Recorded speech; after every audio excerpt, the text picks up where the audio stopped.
तथापि भमरो पुफम वन्दगन्धं अहेथयं पलेति रस्मादाय एवं गामे मुनि चरे। अर्थात् जसरी भमराले फूलको रङ र सुगन्धलाई कुनै चोट नपुर्याई रस मात्र लिएर जान्छ, त्यसरी नै मुनिले पनि गाउँमा भिक्षाटन गर्नुपर्छ।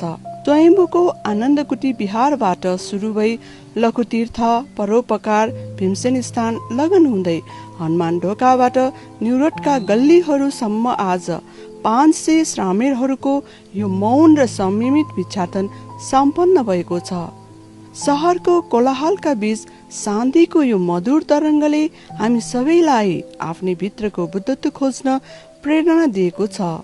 यसै प्रेरणालाई आत्मसात गर्दै भोलि बिहान ठिक 7 बजे ललितपुरको अचेश्वर बिहारबाट मंगल बजार, पाटन दरबार स्क्वायर हुँदै साकेसिंह बिहारसम्म भिक्षाटन हुँदैछ।